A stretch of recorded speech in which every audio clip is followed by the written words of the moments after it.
Trump's erratic conduct could lead to his downfall. But impeachment is unlikely, and Democrats must dig in. Before we jump in, I'd like to preface this column with an anything can happen caveat. The last 18 months have been completely unpredictable, and even the most educated forecast could easily be rendered irrelevant given the erratic fusillade of nincompoopery from Donald Trump and his team. There's always hope, and there's always the possibility of a surprisingly favorable outcome in this awkwardly mercurial era. We simply don't know how far south President Trump's approval numbers will descend, given his irrational, insecure, thoroughly unpresidential behavior and the emerging bloc of Democrats and sensible Republicans who emphatically despise him and his goon squad. But all things being equal, it's highly unlikely Trump will be impeached and convicted while the Republicans still control both chambers of Congress. As much as we would all love to witness such an event, the tendency for establishment GOP players to put party ahead of nation precludes their making rational choices concerning Trump's presidency before significant damage is inflicted, politically and otherwise. While there is surely a comprehensive menu of impeachable offenses on the current police blotter and still to come, it's next to impossible to see House Republicans proceeding with substantive investigations and an eventual vote to impeach. Should Trump be impeached? Absolutely. Will he be? Unlikely. Then again, midterm elections are around the corner. As a side note, an off-year election is also coming up next November, the first of many chances for the left to infiltrate local and state governments, school boards, city councils, mayorships and so on. Entering the establishment at the local level is a vitally crucial step in the long-term strategy of taking back the nation from those who reject science, math and reality for alternative facts. So, there's that. Back to the 2018 midterms. On the House side, the Democrats will need to walk away with a net gain of 48 seats.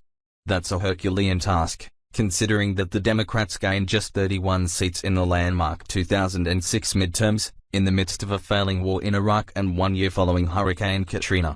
We don't yet know how horrendously unpopular Trump will become, however, not to mention the potential unpopularity of Republicans who foolishly lashed their wagons to the star of this flailing, unhinged cartoon character. The other X factor is whether Democrats and progressive activists will hunker down and unify enough to win. I've learned over many heartbreaking elections that it's unwise to bet on the Democratic establishment to be reliably hardcore with its tactics, especially when fighting for red districts. Again, it's possible, but it's too early to call. On the Senate side, 33 seats are up for re-election, as always. But the 2018 elections offer a terrible map for Democrats. The Dems need to pick up a net of 5 seats, but most of the contested seats for 2018 are already held by Democrats and, worse yet, only 8 Republican seats are in play. Simply put, the Democrats would need to successfully defend all 25 of their seats, while winning 5 of 8 Republican-held seats. Anything can happen. We can't yet know how toxic the Trump GOP brand will become by 2018, but the Democrats winning back the Senate with this map seems like a long shot, to put it mildly.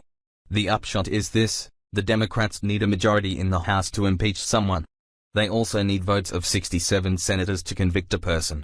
For that matter, they also need provable high crimes or misdemeanors before anything else happens. Without a multitude of Republican votes, the entire scenario is a non-starter, even after a possible Democratic sweep of the House in 2018.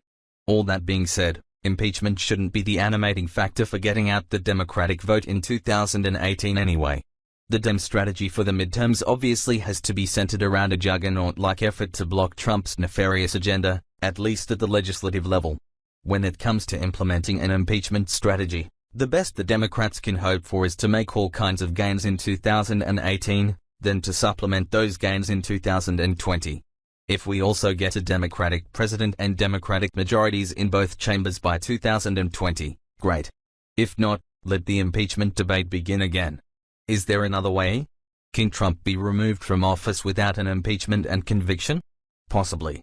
If you recall your history, President Richard Nixon was in the process of being impeached as a consequence of the Watergate revelations, but that process never reached the House floor for a vote.